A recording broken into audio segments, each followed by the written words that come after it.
আসসালামু আলাইকুম ওয়া রাহমাতুল্লাহি ওয়া বারাকাতুহু। আজকে আমরা মহানবী সাল্লাল্লাহু আলাইহি ওয়াসাল্লামের নাসিহাত সম্পর্কে আমরা আলোচনা পূর্বে থেকে শুনতেছিলাম। সেই বিষয়ে একটা হাদিস শুনব।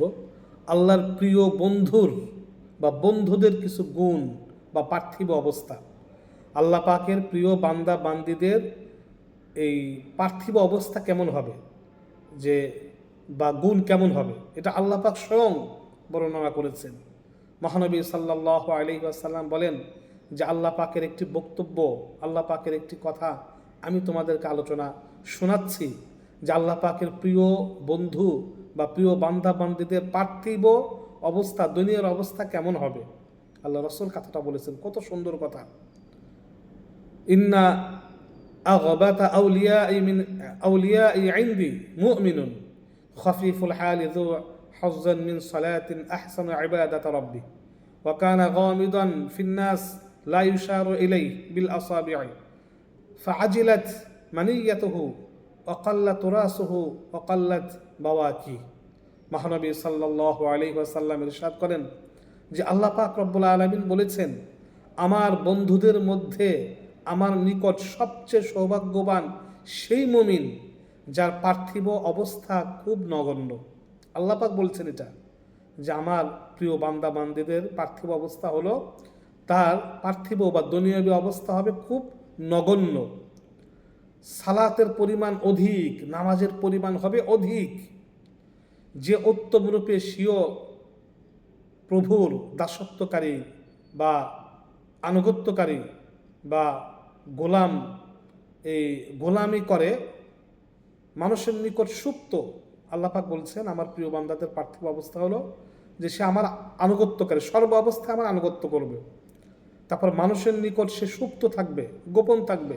তার ভালো কাজ, তার ভালো আমল সম্পর্কে মানুষ জানবে না, গুপ্ত থাকবে, সুপ্ত থাকবে। যার ফলে লোকেরা তাকে খুব একটা গুরুত্ব দেয় না।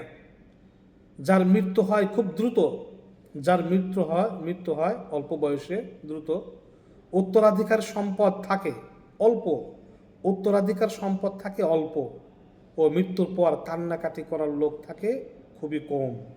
মৃত্যুর পরে কান্নাকাটি করার লোক থাকে খুবই কম। আল্লাহু আকবার, সুবহানাল্লাহি ওয়া বিহামদিহি। আল্লাহ পাক রব্বুল আলামিন তার প্রিয় বান্দা বান্দীদের পার্থিব অবস্থা সম্পর্কে বর্ণনা করেছেন, যে তার পার্থিব অবস্থা হবে খুবই নগণ্য, কোনো রকম চলে দিন চলে, কষ্টে তার জীবনটা চলবে।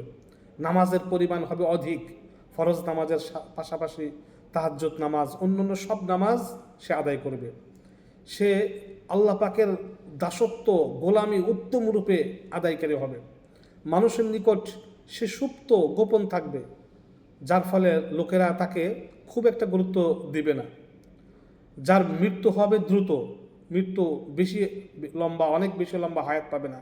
মহানবী সাল্লাল্লাহু আলাইহি ওয়াসাল্লামের যে হায়াত 63 বছর, 65 বছর, 60 বছর, 62 বছর বা এর নিচে, বা এর 65-70 উপরে, এরকম হবে না। মানে মৃত্যু হবে দ্রুত, উত্তরাধিকার সম্পদ থাকবে একদম অল্প, মৃত্যুর পর কান্নাকাটি করার লোক থাকবে কম, মানে কান্নাকাটি কম হবে।